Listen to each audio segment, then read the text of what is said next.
Bueno, buenas tardes, muchísimas gracias por acompañarnos. Quería contarles un poco cuál fue la idea de que nos acompañe Trey para dar esta exposición.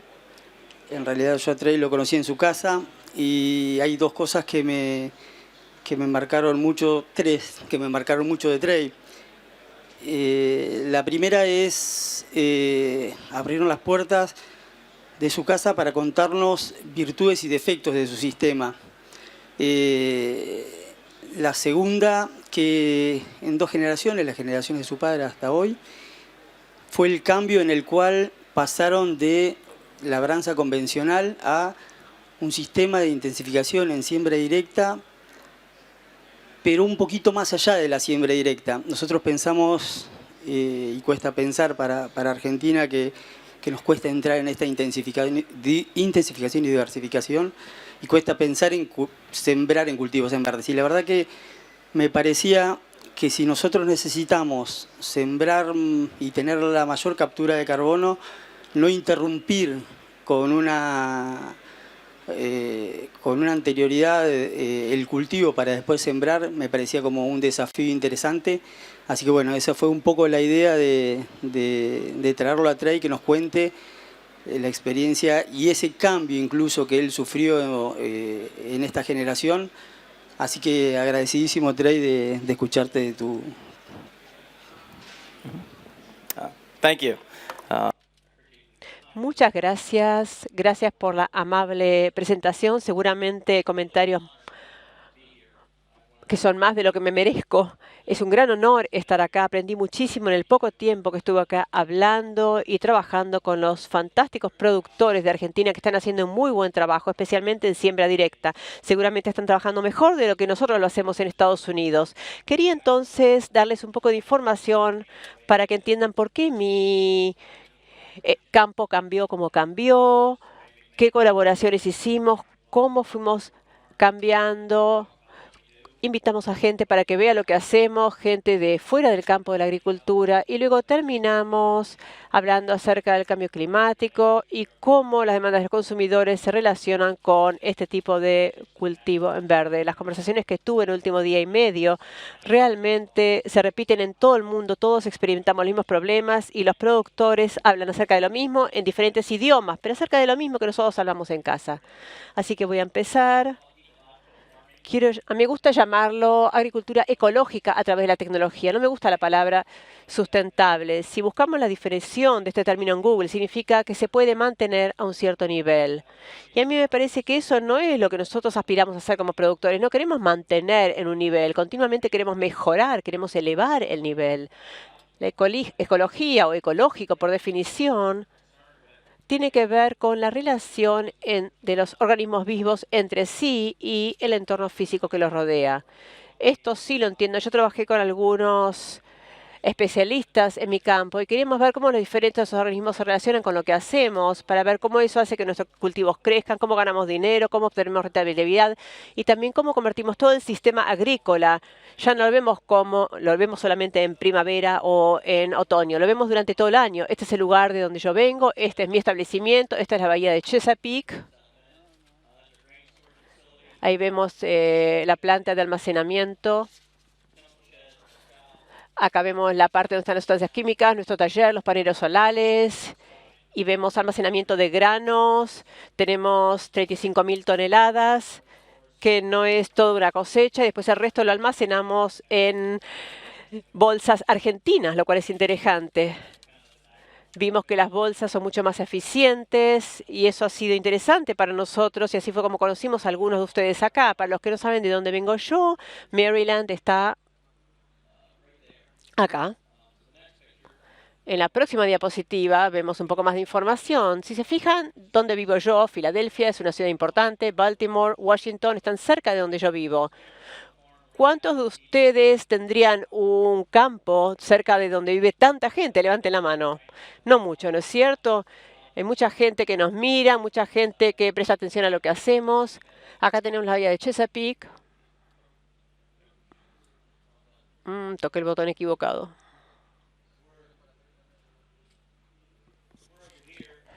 estamos acá. Entonces sigue siendo campo, pero hay mucha gente cerca. Eso implica muchos desafíos. Si va a haber tanta gente cerca, tenemos que considerar eso como una oportunidad. No quiero mudarme a la Argentina, si no quiero mudarme a Iowa, tengo que dar la bienvenida a la gente que está cerca y ver cómo pueden interactuar con nuestro campo. Entonces, tenemos gente de 40 países diferentes, nos asociamos con muchas personas diferentes para que vengan a nuestro establecimiento. Trabajamos con Bayer.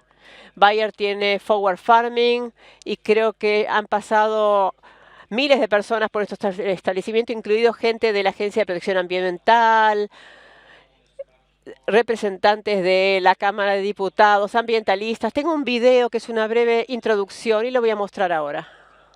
Dura unos 3 minutos.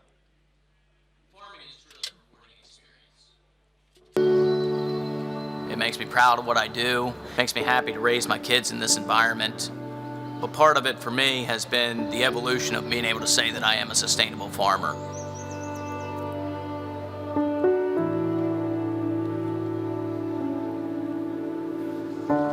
Our soil is in better shape than it's ever been before. What we're trying to do is look at farmland not just as a commodity, but look at it more as like a canvas on which we can create something. Trying to view it with cover crops and soil health and try to really recognize what's going on underneath the plants, whether it's reduced runoff, better nutrient retention, or even this year what we're learning about is drought tolerance. So by viewing everything as a relationship and viewing it as a holistic approach, we're able to grow high-yielding corn, high-yielding soybeans, high-yielding wheat, but also doing it in a way that cares for the ecology of the entire system that we've created. Over the last 10 to 15 years, we've taken about 4 to 4.5% of our land out of production. This has been to establish better wildlife habitat, but not just a specific kind of wildlife, but we've done quail habitat, deer habitat, duck, goose, waterfowl habitat, but also pollinator habitat. So we're starting to recognize how these different things are interrelating. A couple years ago, I was approached by Bayer to join their forward farming. It enables me to utilize all the technology and the things that we're doing for sustainability, put them together in a collaboration with Bayer and other folks that they've helped to bring in to bridge that gap with me. And what that's done is enable me to bring people to the farm that normally never get to come to a farm. I think that today in the world there's a huge gap between those that produce food and those that consume food. One of our social responsibilities at this point is to help bridge that gap, to become more involved in the conversation as opposed to just being defensive. As a farmer, I feel like one of my most important roles is that of an environmentalist. Someone that wants to have a positive impact on the environment and is willing to advocate for that is, to me, almost the definition of a farmer.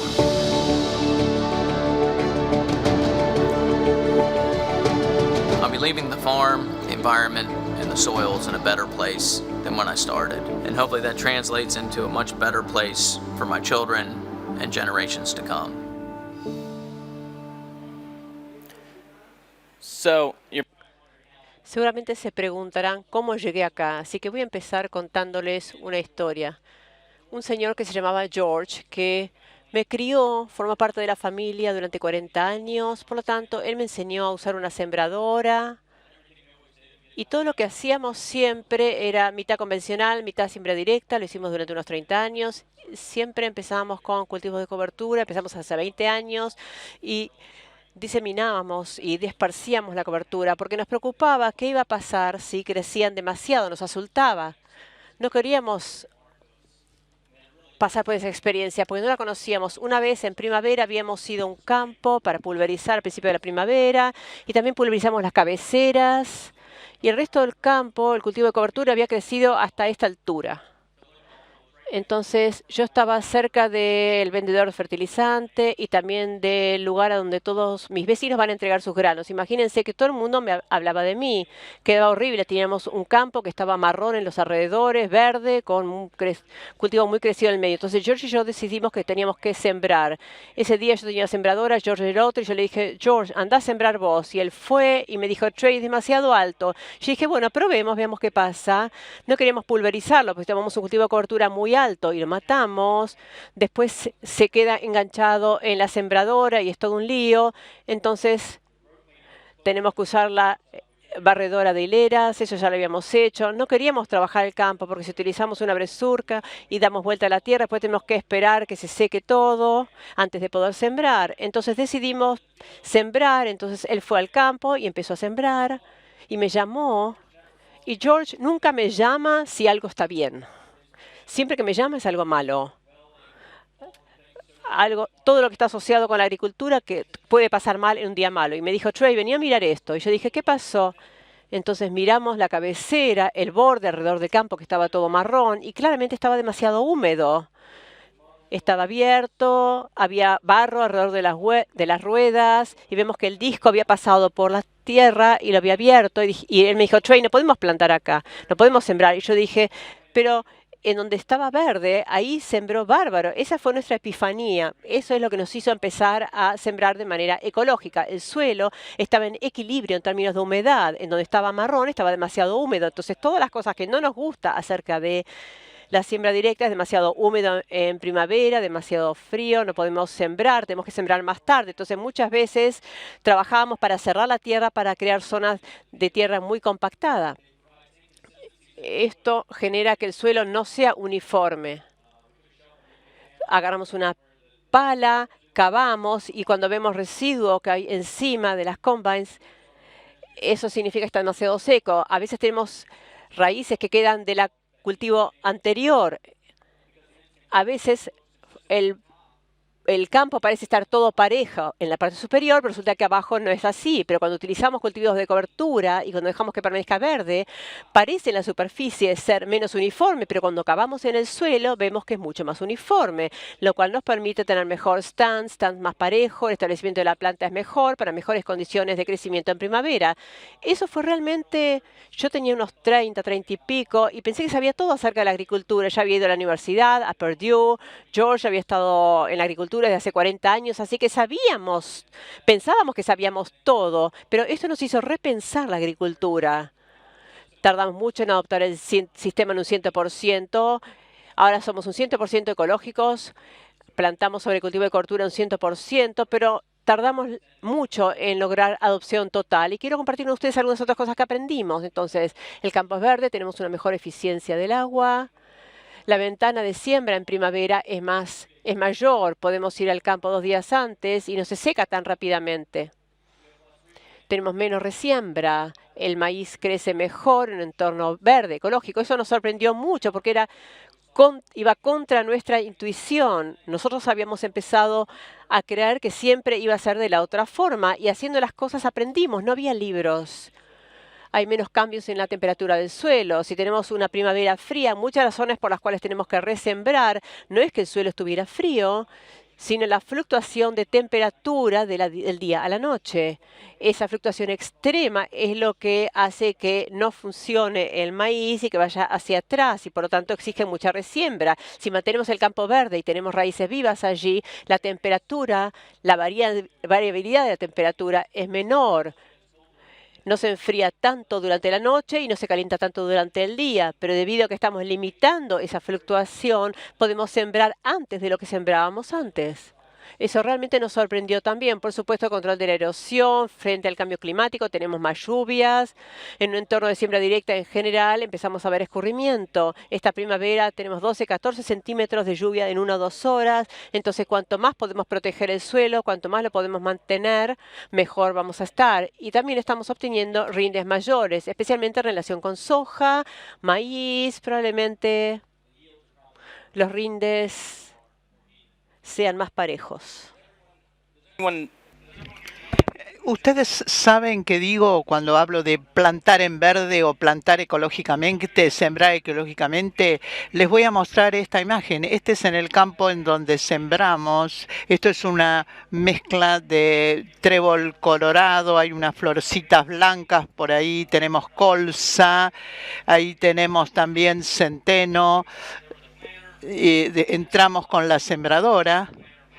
Aquí vemos una sembradora que está sembrando en un campo en donde generalmente sembrados. Cuando nosotros este cultivo verde es así de alto y cuando llega la cosecha están mucho más altos. Tratamos de encontrar equilibrios. qué cultivos de cobertura son un buen complemento. En general utilizamos centeno cereal. Nosotros tenemos tanto cereal de alto y está tan alto que se absorbía todo el nitrógeno del suelo y tuvimos que agregar legumbres para que justamente devolver el nitrógeno al suelo. En esta otra imagen, este es un video, esto es un día promedio de plantación de soja. De siembra de soja, utilizamos herbicidas después, estábamos experimentando y tratando de limitar la cantidad de herbicidas, estamos tratando de dejar de usar insecticidas y encontrar un mejor equilibrio en el suelo. Hablé de la fluctuación en la temperatura. Una de nuestras sembradoras tiene el Smart Farmers, nos dice cuánto es la temperatura en las acequias. Esta temperatura está en Fahrenheit, lo lamento, pero esto muestra que este es el cambio que ha habido en temperatura en un campo con cultivo de cobertura o sin cultivo de cobertura. Era más frío el campo. Quizá esto no es bueno en la primavera, pero sí es bueno en el verano porque tenemos más sombra. Esto es la parte de la tecnología que nos sirve y que podemos aprovechar. Esta es una vista satelital del campo. Esta no tiene cultivo de cobertura en amarillo. El azul indica que hay mucha vegetación. Esto es en la época de siembra en primavera. Aquí pueden ver que el 23 de junio empezamos a ver un poquito de amarillo y luego cuando hace calor y es más secos, y fíjense que hay más zonas amarillas en la parte inferior del campo. Pero teniendo el cultivo verde, las plantas crecen con más salud, más saludables, lo cual es ventajoso para nosotros en el verano. Esto es en la cosecha. Esta fotografía es de hace 2 años. Esto es lo que nos gusta ver en nuestro suelo. Este es el maíz listo para la cosecha. Ustedes fíjense que acá está el ratrojo que sigue protegiendo el suelo. Nosotros logramos recuperar el ciclo de nutrientes para que vuelva al celos y logramos lo que nosotros es con la pala vemos de 20 a 30 lombrices en la tierra. Tenemos muchas arañas y algunos otros predadores que antes no teníamos, entonces tenemos que pulverizar para lograr el equilibrio. Todo suena muy bien, este tipo de siembra ecológica, pero sin embargo tiene sus dificultades. Esta es alguna de estas y es mucho lo que tuvimos que aprender. Todos los años trato de tener algún fracaso, algo que me salga mal para poder ir aprendiendo y cambiando las cosas. Nosotros aplastamos mucho, lo aprendimos en el maíz. Si nosotros tenemos el cultivo de cobertura que es demasiado alto, empieza a competir con el maíz, entonces lo aplastamos. También los cereales cuando empiezan a emerger y se transformar en semilla, eso también es un problema. Cuando tenemos una siembra tardía en soja, ¿qué pasa cuando y tenemos como cultivo de cobertura la cebada? ¿Qué pasa cuando vamos a cosechar la soja? Cosechamos también la cebada. Entonces lo que hacemos es poner un poco de glifosato en el campo y en muy pocos días podemos regular el crecimiento de la cebada y podemos cosechar entonces la soja limpia, pura. Y la idea es en el futuro utilizar cada vez menos productos químicos, una fertilidad temprana de las plántulas y las babosas. Ustedes saben lo que son las babosas, son horribles, son predadores muy desagradables. Nosotros estamos utilizando menos insecticidas, pero tratamos de utilizar los bichos beneficiosos que se comen a las babosas. Nosotros tenemos un entomólogo de la Universidad de Delaware, Joan, una entomóloga en realidad, que trabaja con nosotros y ella permite que los cultivos de cobertura crezcan más o menos al mismo tiempo que el cultivo. Utilizamos atracina con triaona también y hacemos una mezcla de herbicidas y utilizamos glifosato en lugar de paraquat. Tarda como 3 semanas para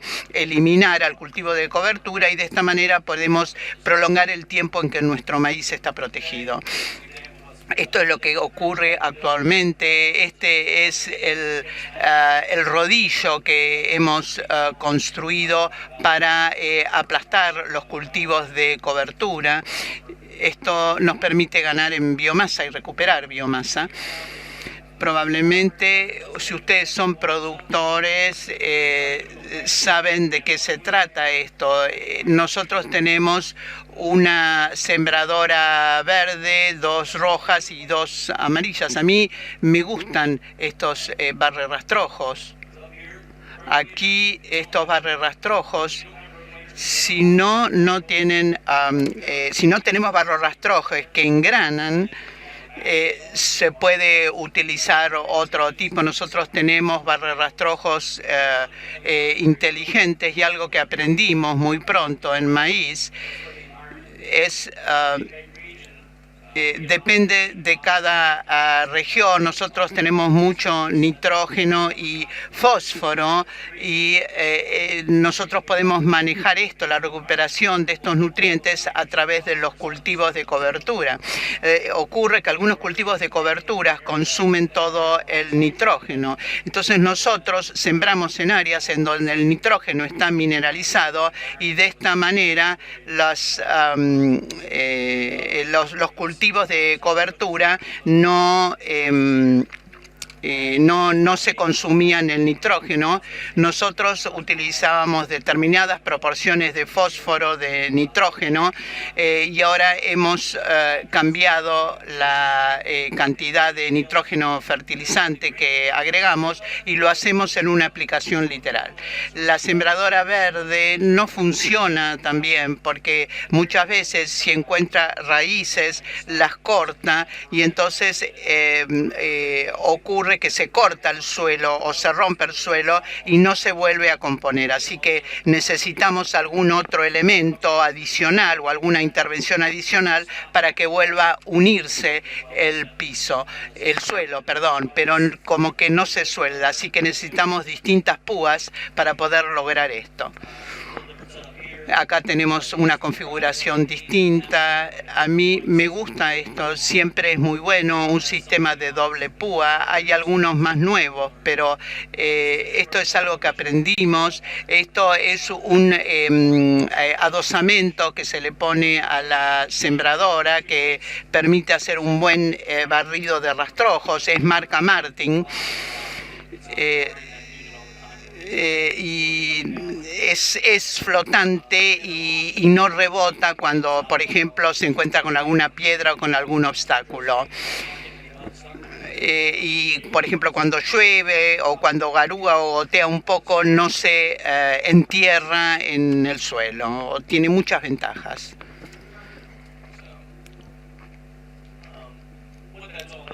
Esto nos lleva a establecer una filosofía de la salud del suelo. Lo que nosotros estamos haciendo es construir un sistema y en realidad no sabíamos que lo que estábamos haciendo era eso. Este sistema funcionó para nosotros, nos permite sembrar antes y esto nos permitió ver que esto es beneficioso desde el punto de vista de los insectos, beneficioso para la salud del suelo, que utilizamos menos productos químicos, aunque tuviéramos que sembrar antes.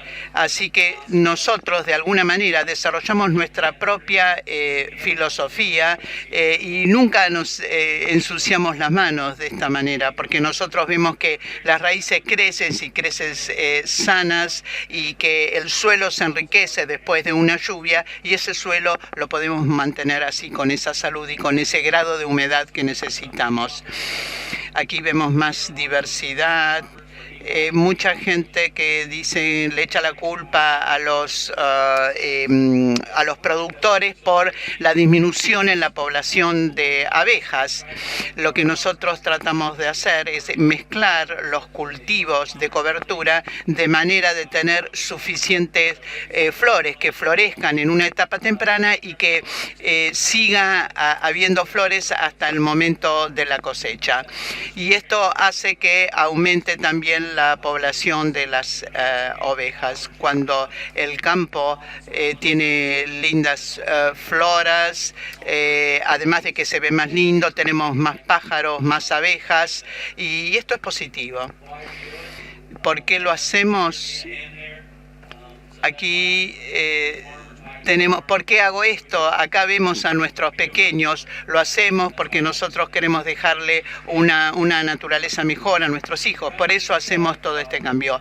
Donde yo vivo es lo que llamamos river keepers, son cuidadores de los ríos, son grupos públicos, mucha gente a la que yo le alquilo mi campo, son los cuidadores del río, ellos controlan el río, hacen pruebas en el río, y se aseguran de que no hagamos nada malo para el río. Eso nos da un poco de miedo a los productores, pero bueno, tomamos la conciencia de que no tenemos que hacer nada que afecte al río.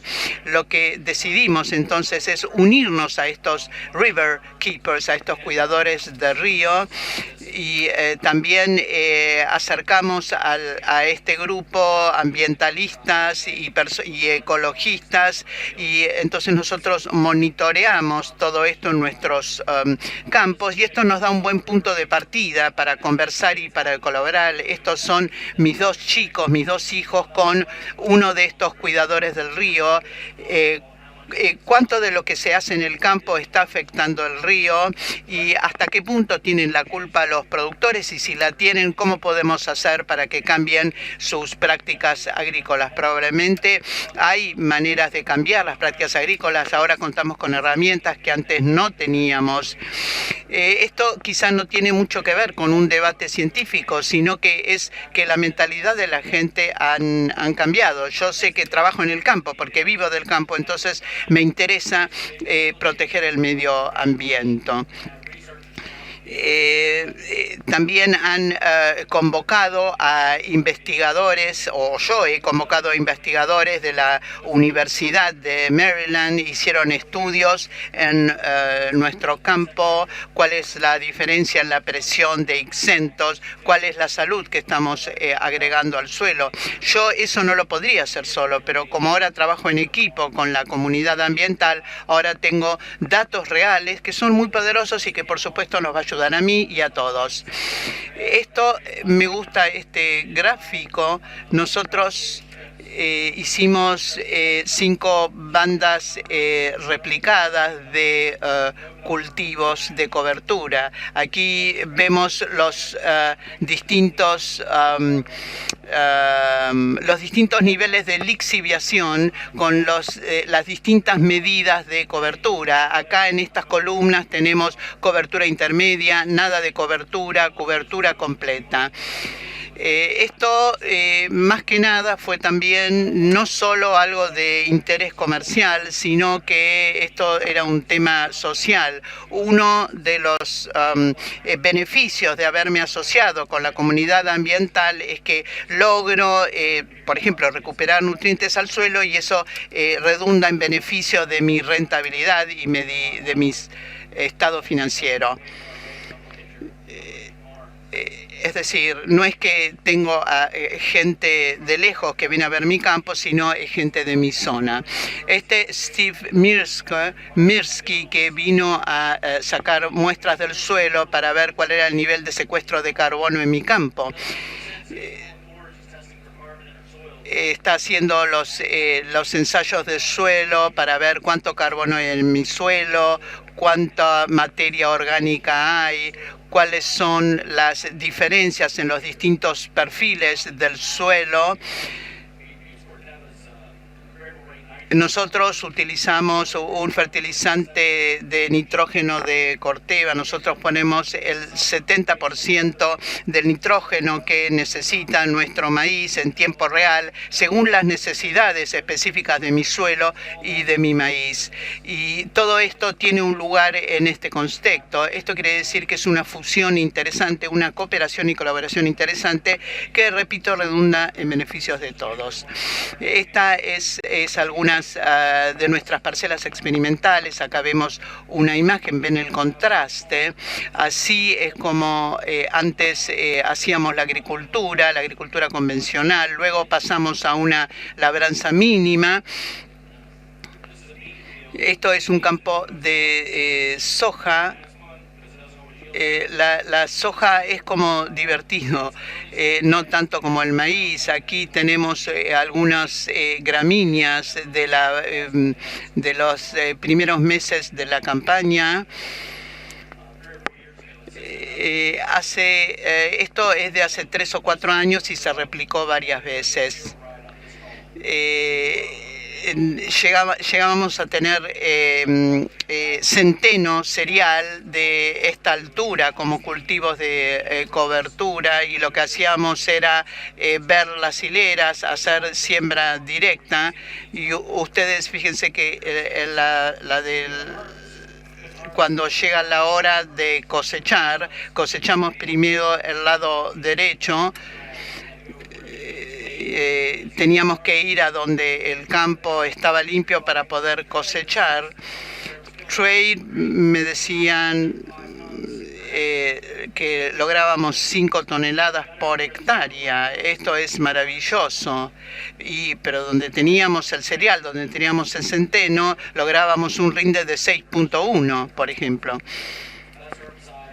Menos herbicida, menos insumo y rinde más grande. Donde teníamos el centeno. Yo todos los años aprendo, pero esto lo hicimos varios años en distintos campos, y cuando las hojas se plantan sobre cultivo de cobertura, siempre que se planten al principio de la campaña, vamos a tener mejores rindos. Yo creo que esa sombra natural que tiene el cultivo tiene un poco de estrés. Este también es un entorno de alto rinde, pero para maíz. Esto es en azul es el trayecto de la aplicadora de la pulverizadora. La tecnología que estamos utilizando es un software granular. Yo se los recomiendo a los productores porque es mucho más fácil. Yo no sé cuál es la competencia acá, pero granular es muy interesante. En otoño estamos sembrando otro cultivo. Y vemos que en las distintas temporadas, con los distintos cultivos, cambia la complejidad en el campo, pero la gestión del campo, la administración es siempre la misma. Así que para poder manejar esa complejidad, recomendamos mucho el granular. También los afirmadores inteligentes, los afirmadores de semilla inteligentes. También las imágenes satelitales va a ser algo que va a cambiar mucho, porque nos va a permitir monitorear los campos, cuando hay sol, cuando no hay sol, y hacer una correlación con los mapas que obtenemos al final de la campaña. Y mirando hacia el futuro, el secuestro de carbono, mi objetivo es ser carbono neutral. Hace unos años no escuchamos hablar de esto, pero ahora creo que todos los productores tendrían que apuntar a esto. Tenemos que poder obtener créditos. Nosotros podemos ayudar a mitigar el cambio climático. Me reuní con un grupo en Seattle, con Nori, que están empezando a moverse en el mercado de carbono y hacen negocios con personas que se dedican a la agricultura, tomando todos esos datos y haciéndolo transparente a la gente que puede comprar los carbonos de crédito, los créditos de carbono. De esta manera, podemos encontrar una manera de colaborar con el medio ambiente, y esto es bueno para mí, por ejemplo, que soy productor en Estados Unidos. Nosotros hacemos nuestros campos transparentes, nos abrimos al nuevo mercado del carbono. Yo creo que esto es una oportunidad maravillosa para compartir toda esta información con los consumidores. Las grandes empresas agrícolas muchas veces tienen dificultad en la comunicación con el consumidor y contarle bien las cosas. Yo creo que si nosotros tomamos toda esa información y compartimos nuestros registros y nuestra información con el consumidor, probablemente vamos a poder llegar más cerca de ellos en el supermercado a la hora de hacer las compras. Este mercado de carbonos nos puede ayudar a comunicarnos más con los jóvenes, sobre todo, que dicen que bueno, hay un montón de cosas que no saben. La nueva generación quieren datos, quieren una historia, quieren transparencia, quieren saber cómo se producen sus alimentos. Yo creo que como productores estamos haciendo un buen trabajo, y que sepan que nosotros producimos un muy buen producto y a un costo bastante módico, pero nosotros tenemos que tratar de comunicarle todo eso así de claramente al consumidor.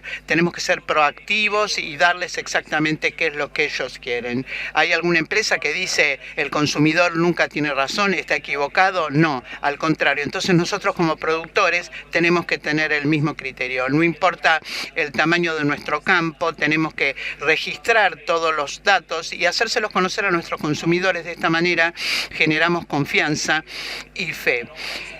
Yo no creo que sea tan difícil hacerlo, y además es rentable. Minutes for questions.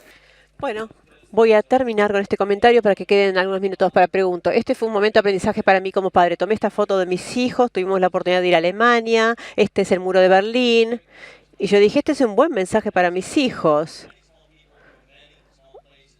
Mucha gente pequeña que en muchos lugares pequeños hace muchas cosas pequeñas que pueden cambiar la cara del mundo. Yo quiero cambiar la cara del mundo para bien. Ese es mi objetivo en el mundo como ambientalista. Muchos están muy celosos del poder que yo tengo como productor para cambiar el mundo. Creo que todos los productores que están acá tienen esta enorme oportunidad de cambiar la cara del mundo, ya sea cambio climático, a través del trabajo de los consumidores, crear un producto del que estemos orgullosos. Esta foto cuelga en la pared de mi oficina. Y con esto voy a terminar mi presentación. Si tienen alguna pregunta, con todo gusto la voy a responder.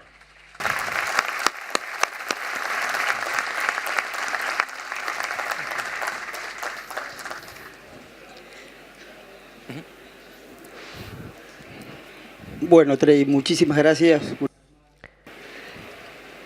Contento con la presentación. Te quería hacer una pregunta que me quedó ahí. En un momento hablaste de que estaban con visión de bajar la cantidad de herbicidas, pero también hablaste de insecticidas y te cuento, acá en Argentina, desde la Universidad Nacional de Rosario, hay un grupo de investigadores que está trabajando sobre un concepto nuevo que es manejo ecológico de plagas, en el cual dejan corredores con flores y con la idea de que ahí empiezan a vivir benéficos que terminan atacando nuestras plagas y de esa forma bajar el nivel de insecticidas. En el caso de ustedes, ¿vieron digamos un cambio en la baja de insecticidas por esta incorporación de flores, como veíamos en las fotos, y esta incorporación de siembra de cultivos en verde? Yes. Sí. No utilizamos insecticidas al voleo directamente. Nosotros empezamos a tener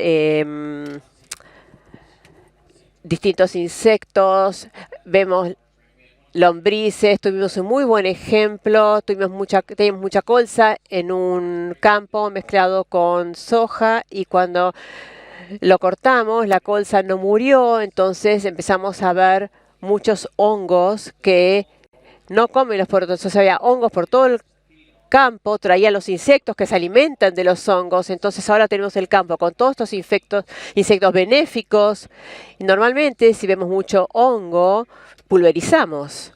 En este caso, lo que hicimos fue no pulverizar, utilizamos muchos menos insecticidas sin duda y tenemos un mejor balance. No siempre se aplica así, pero en términos generales yo diría que sí, las flores son un gran componente, creo que las aves también. Estamos viendo mucho más aves en nuestros campos, muchos más pájaros. Sí, muchas veces cuando uno pulveriza un campo, después ve que hay menos aves, hay menos flores. Nosotros tenemos pájaros, tenemos abejas, tenemos insectos y creemos que todo esto contribuye en gran medida. Transmite una pregunta del público. Dice, ¿qué mezclas de cultivos de servicios utilizan? We use them. Estamos tratando de tener cada vez más cultivos. Creo que cuanto mayor es la diversidad, más sano es el suelo, más empiezan a hablar las raíces y mejor se complementa todo. Entonces siempre tenemos un cereal, siempre tenemos una legumbre y siempre tenemos una mostaza. Ahora estamos tratando de usar 2 o 3 de cada uno de ellos. Entonces nuestra mezcla base son esos 3 que son fáciles de sembrar, cereal con trébol colorado. Es fácil de sembrar. También hacemos una mezcla de vegetales. Utilizamos vicia, que tiene una buena flor, y después también utilizamos un poco de rábano, también avena, lupines, girasol. Lo que yo pueda conseguir a nivel económico lo metemos en la mezcla y nos sentimos más cómodos al tener una mayor variedad. ¿Tienen algún cultivo de invierno para cosecha? Me encantaría. No tengo todavía experiencia con ganado. Probablemente, bueno, yo no soy un ganadero, pero empecé a hablar con algunos de mis vecinos que sí tienen ganado. No estamos en una zona ganadera, es más bien una zona metropolitana, por lo tanto no tenemos esas superficies tan amplias que tienen ustedes. Pero sí hablé con algunas personas que están trabajando con pequeños productores ganaderos y están utilizando ese ganado para pastorear en los campos, para alimentar a los animales y también para contribuir a la biología del suelo. Nosotros utilizamos mucho estiércol de pollos y también compost, ya que no lo obtenemos naturalmente a través de los rumiantes. Cuando piensan como cultivo de soja, la siembra de cultivo de soja, ¿qué cultivos de servicios usan como antecesor para siembra en verde? We do the same thing. Hicimos lo mismo con soja. Les gustan los cereales. Hay que encontrar cultivos que sean diferentes del cultivo que estamos sembrando. Si vemos la ecología natural de una pradera, tenemos distintos tipos de gramíneas, pero por debajo las diferentes especies compiten. Entonces tratamos de ver cuáles son las diferentes especies en el caso de soja. A la soja le gustan los cereales, son un buen complemento. Este año tomamos un campo y lo sembramos a principios de la primavera, el 2 de abril, y esperamos hasta el 7 de mayo para pulverizar. Entonces tuvimos una buena mezcla de cultivos de cobertura con el cereal, pero los porotos iban creciendo. Después utilizamos glifosato y ya está, porque no teníamos malezas que competían, no había ningún otro tipo de maleza que compitiera, porque los cultivos de cobertura, los cultivos de servicio, los habían mantenido alejados. Entonces utilizamos una aplicación de $3 en contraposición a lo que normalmente gastaríamos, que sería, bueno, 7,50 por hectárea y normalmente sería 70 por hectárea. Referido a la parte económica, ¿se recompensa económicamente la captura de carbono y el no uso de insecticidas?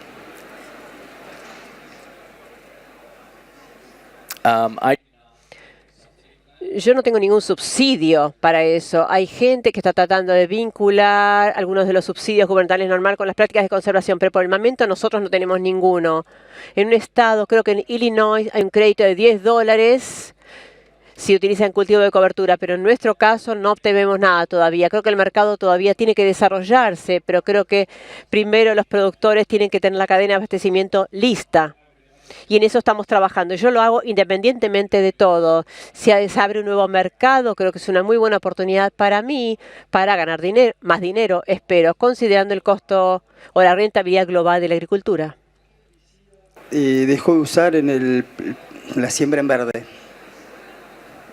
Well, we stopped all our Dejamos de utilizar el uso de piretroides, el insecticida que nosotros normalmente utilizaríamos. En maíz utilizamos atricina, la mitad de lo que utilizábamos antes. Compramos una mezcla de 3 productos que se llama Lexar, que es un producto general que tiene mesotrión, atricina y atricina para malezas resistentes. Tratamos de utilizar esto en algunos campos y en otros tratamos de utilizar directamente herbicidas. El campo de maíz no funciona muy bien. Por lo tanto, finalmente pulverizamos glifosato solamente en lugar de utilizar todo el paquete. El glifosato se ocupó de mantener los campos limpios. En los campos de soja tenemos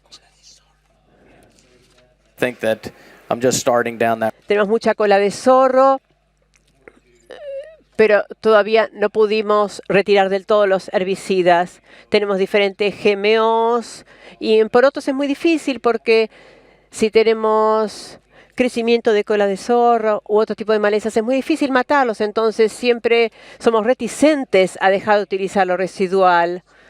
Ahora no estamos pulverizando con dicamba y estamos tratando de resolver cualquier problema que podríamos estar creando de esta forma y por eso lo hacemos de forma gradual. Agradecido, Trey, y quiero hacer un pequeño resumen de cosas que me fui anotando que me quedaron muy marcadas y que creo de nuestra sociedad. Por ahí nos escapamos, siempre hablamos de, sé que no te gusta que hablemos de sustentabilidad, pero es un término que usamos a menudo y trato de usarlo para dividir los 3 ejes que usamos siempre en sustentabilidad. Siempre hablamos de sustentabilidad social en la Argentina y siempre me cuesta vincularme con la sustentabilidad social cuando veo sistemas de producción y me quedo con palabras tuyas como asociación y participación, como desafío, el no quejarme, el interactuar, el que me midan lo que estoy haciendo y que me controlen para ver si verdaderamente estoy haciendo las cosas bien. Me quedo con la parte ambiental, también me parece cubierto en tu exposición, con un compromiso muy fuerte de bajar herbicidas, bajar insecticidas, preocupados por la captura de carbono y preocupados por la bahía de Chesapeake, ¿no es cierto? Y dejaste por último, incluso se empezó a preguntar la parte económica, que siempre me da la sensación que en esto de la sustentabilidad, la parte económica como que agarra una fuerza muy grande, es una columna muy fuerte, y la ambiental y la social quedan de paso, y la dejaste para lo último. Así que unir esas 3 patas de sustentabilidad, cuando dijiste que producías y económicamente te iba bien, o sea que indudablemente cumplías con esa 3.ª pata de la sustentabilidad, y me quedé con una palabra que es oportunidad. La verdad que creo que en Argentina tenemos una gran oportunidad de empezar a unir esas 3 patas y empezar, no sé si a sembrar en verde, que me parece un desafío muy grande y muy interesante, pero por lo menos a capturar la mayor cantidad de carbono para tratar de mitigar el cambio climático. Muchísimas gracias, Trey. Thank you.